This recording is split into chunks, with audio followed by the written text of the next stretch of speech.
So మీ filmography ఉంటే we're fans of your filmography, but అదొక పాకెట్స్లో వెళ్ళి స్టక్ అవుతుంది సార్. అవును. So you have not had this big blockbuster. సో మీరు గ్యాంగ్స్ ఆఫ్ గోదావరి అప్పుడు కూడా అన్నారు నేను రెగ్యులర్గా సినిమాలు చేసుకుంటూ వెళ్ళిపోతాను, ఏది 100 కోట్ల సినిమా అయితే మనకు తెలియదని. So do you still stick to the same strategy stick అవుతున్నారా లేకపోతే? డెఫినెట్లీ బ్రదర్, ఎందుకంటే నాకు తెలిసి ఆ బ్యాగేజ్ ఫస్ట్ బ్రెయిన్లో పెట్టుకుంటే మనం సినిమా చేసేటప్పుడు హార్ట్ఫుల్గా చేయలేము. ఇది చేస్తే అదవుద్ది, ఇది చేస్తే అదవుద్ది లెక్కలేసుకుంటూ సినిమా చేస్తే ఫస్ట్ ఆఫ్ ఆల్ మనం చేసే సినిమాకి మనం న్యాయం చేయలేము. సో ఫస్ట్ డే మనం డైరెక్టర్కి ఎస్ చెప్పినప్పుడు ఒక కథకి ఎస్ చెప్తాం కదా, దానికి స్టిక్ అయ్యి పని చేసుకుంటూ వెళ్ళి రిజల్ట్ ఏందో క్యూరియస్గా కూర్చొని చూడాలి మనం కూడా.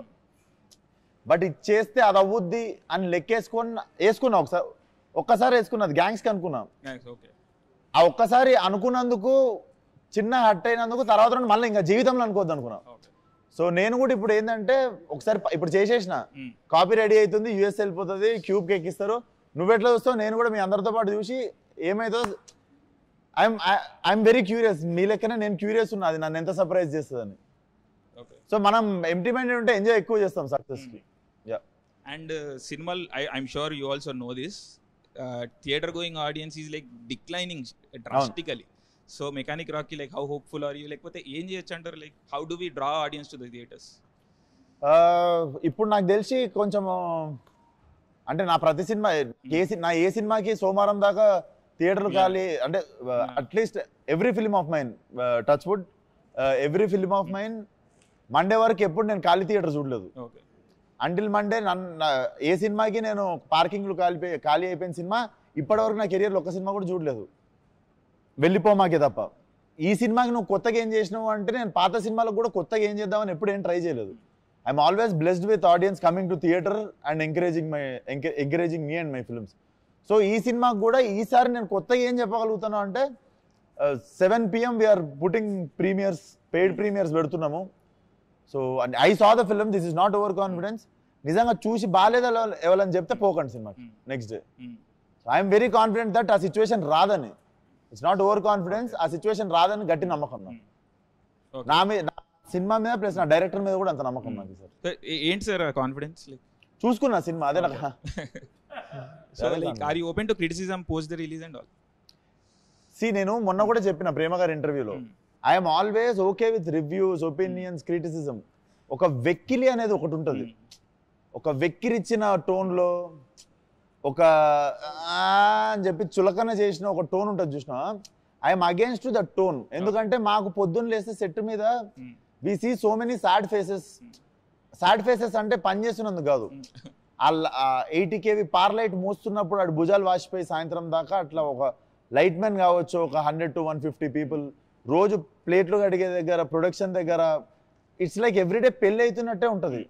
అండ్ ప్రొడ్యూసర్ రేపు పొద్దున సినిమా రిజల్ట్ మైండ్లో లేకుండా రోజు he's paying all of the movie wagers. So ఇంతమంది కష్టపడుతుంది యాక్చువల్లీ తెలవని వాళ్ళే అంత చులకన ముఖం పెట్టగలరు. సో ఆ వెక్కిలితనం అనేది ఒక్కటి కొంచెం హర్టింగ్ అనిపిస్తుంది. We're always open for reviews, criticism, everything is fine. ఆ ఎక్కిరిచ్చే టోన్ ఉంటుంది చూసినా అదొక్కటి హర్టింగ్ అనిపిస్తుంది. దాన్ని కూడా మార్చుకోరో కూడా మళ్ళీ మీ ఇష్టం. మీకు ఫ్రీడమ్ ఆఫ్ స్పీచ్ ఎట్లుందో చెప్పనీకే, మీరు చెప్పింది నచ్చలేదని చెప్పే మీ ఫ్రీడమ్ ఆఫ్ స్పీచ్ మాకు కూడా ఉంది అంతే. సో ఇప్పుడు మాకు కాన్స్టెంట్గా వస్తుంది సార్, ఏమంటారు, సినిమా ఎందుకు చూడాలి అంటే more then the product itself, it's become అప్పుడు the time. So time waste అవుతుంది, మాకు హెడేక్ వస్తుంది, అది ఇది అని చెప్పేసి. So how do we tackle this అంటే ఇప్పుడు మనం ఏం చేసి, ఎందుకంటే కన్సిస్టెంట్గా ఇప్పుడు ఒక 3 months చూసుకుంటే 3 months ఒక సినిమా చూడడానికి or Devara was successful film, అలాంటి స్పొరాడికల్గా 1-2 సినిమాలు తీసేస్తే కన్సిస్టెంట్గా audience is losing hope and interest. So how do we ending అర్థం కాలేదు బ్రదర్ ఏమన్నారు? కన్సిస్టెంట్గా ఇంట్రెస్ట్ పోతుంది ఆడియన్స్కి థియేటర్కి రావడానికి, because series of first thing థియేటర్లో disappointments, next OTT thing is also is very quick, 2 weeks 3 weeks వచ్చేస్తున్నాయి. మీ సినిమా కూడా లాస్ట్ సినిమా 2 weeks వచ్చేసింది. So there are other reasons for that. సో ఏం చెప్పి తీసుకురాగలుగుతాం థియేటర్కి ఆడియన్స్? నేను ఒకటి చెప్పాలా బ్రదర్, ఆడియన్స్ ఆర్ వాళ్ళకి ఎవరు సపోర్ట్ కోసం అయితే చూస్తలేరు. మమ్మల్ని ఎవరైనా హెల్ప్ చేయండి మేము థియేటర్ వెళ్ళడానికి అని, మనమే అవసరం లేని సర్వీస్ ఇస్తున్నాం వాళ్ళకి. ఆ సర్వీస్ అంటే ఏం చెప్తా, అవసరం ఉన్న సర్వీస్ రివ్యూస్ ఒప్పుకుంటా. అవసరం లేని సర్వీస్ ఏం తెలుసా, 2 నిమిషాల ట్రైలర్కి మనం అరగంట రివ్యూ ఇస్తాం చూడు. సో థియేటర్కి పోవడానికి వాడికి టికెట్ కొనుక్కొని థియేటర్ వెళ్ళాలి కాబట్టి వాడికి okay you are giving review, నీ ఒపీనియన్ అంటే రెస్పెక్ట్ ఉన్న వాళ్ళు కొంతమంది నీ ఒపీనియన్ ఫాలో అయ్యి వీడు చెప్పింది తింటే కొంచెం మనం థియేటర్కి పోయే దగ్గర నుండి బచాయిస్తాము, లెట్స్ ఫాలో అయ్యమని ప్రతి ఒక్కరికి వాళ్ళ ఒపీనియన్ ఫాలో అయ్యేటోళ్ళు కొంతమంది ఉంటారు. I agree. ట్రైలర్ అనేది 2 నిమిషాలది, అది నీకు నాకు ప్రతి ఒక్కరికి ఫోన్లో ఉన్నది. అది డైరెక్ట్ ఆడు చూసుకోగలుగుతాడు ట్రైలర్. ఆ 2 నిమిషాల ట్రైలర్కి అరగంట రివ్యూ అవసరమా? వాడి రివ్యూ వాడు ఇచ్చుకోలేడు చూసుకొని ఆ ట్రైలర్, అది అనవసరం అంటున్నా. అండ్ సినిమా థియేటర్ కంటవా డిసప్పాయింట్ అవుతుర్రు, జనాలు బాధపడుతుర్రు అని జనాలు ఇంత నీ అంత బాధపడైతే ఎవరు చెప్పలేదు. నో మాకు వస్తుంది, like they say it, that's why I am saying it. I am not making పెడుతుర్రు సర్వే ఇది. కామెంట్స్ లైవ్ చాట్ కామెంట్స్ ని నువ్వు ప్రపంచం అనుకోలేవు. అంటే నా కామెంట్స్ ని నువ్వు ప్రపంచం అనుకోలేవు. ఏంటి sir world is bigger than comment box. Real okay, ప్రపంచం చాలా పెద్దది బ్రదర్ కమెంట్ బాక్స్ కంటే.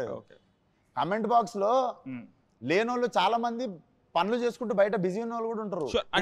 Never saw comment box. On ground వెళ్ళి also we do service and all. On ground వెళ్ళి we do service and all.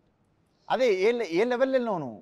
వెళ్ళే వరకు maximum, అంటే we are individuals కాబట్టి మేము వెళ్ళే వరకు మీ వీడియోలోనే మీకు మంచి సమాధానాలు చెప్పిన వాళ్ళు. Absolutely, definitely, yeah yeah. మీ వీడియోలో మీకే మంచి సమాధానాలు చెప్పారు కదా. We cover everything. Yeah, negativity ఎందుకు వస్తుందని అడిగారు. నేను అడిగినా, వాడు ఏమన్నాడు మీ వల్లనే అన్నాడు. షూర్.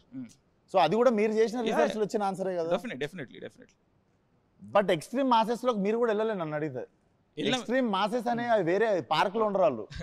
అంటే మీ సినిమా అక్కడ వరకు వెళ్తుందా? వాళ్ళు పార్క్ లో ఉండరు. ఎక్స్ట్రీమ్ మాసెస్ అనేటోళ్ళు ఒక గల్లీలు ఉంటారు. నిజంగా ఒక మెకానిక్ షాప్ పోయి టైర్ పంచర్ చేస్తున్నాడు, నేను వాడిని మైండ్ లో పెట్టుకుని ఆ టైంలోనే ఫలక్నామా తీసినప్పుడే చెప్పిన నేను ఆడి కోసం సినిమా తీస్తున్నాను. ఆడ నా సినిమా చూసిండు కాబట్టి ఈ రోజు నేను తినే ప్రతి మెతుకు మీద నా సినిమా పేరు ఉంటుందని చెప్పుకుంటాను. సో మాసెస్ అంటే అది. సో ఫాలో అప్ సార్, అంటే మీరు ఆ మాసెస్కి వెళ్ళిరంట, మీ ఫాలోయింగ్ సినిమాలు ఆ మార్కెట్కి వెళ్తున్నాయా అని. So that was my question. So నేను అక్కడ నుంచి వచ్చినానులే. సి బ్రదర్, నేను నిజంగా లెక్కలేసుకోలేదు. నేను నాకు సినిమా ఛాన్స్ ఉంటే చాలా అనుకొని సినిమా ఇండస్ట్రీకి వచ్చిన. నన్ను ఒకసారి తెర మీద చూసుకుంటే నాకు ఏ బ్యాక్గ్రౌండ్ లేదు, నాకు సినిమా ఛాన్స్ వస్తే చాలా అనుకొని ఇండస్ట్రీకి వచ్చినోడిని. And what I have right now, maybe for you it might be not a bigger success. నాకైతే నేను చాలా సక్సెస్ఫుల్ యాక్టర్ ఉన్నాను ఇప్పుడు. సో ఇది ఎక్కడికి పోతుంది అనేది, ఇది ఎంత దూరం పోతుంది అనేది నేను కూడా క్యూరియస్ ఉన్నా. కాకపోతే నేను ఇంకొకటి సక్సెస్ చూసి అబ్బా నేను ఇంకా పెద్దగా కావాలి కదా, నిరాశ పడే అంత వయసు అయిపోలేదు నాకు. I'm 29 right now. నేను ఎంత దూరం పోతానో చూద్దాం. All the best. No disappointment. No sure.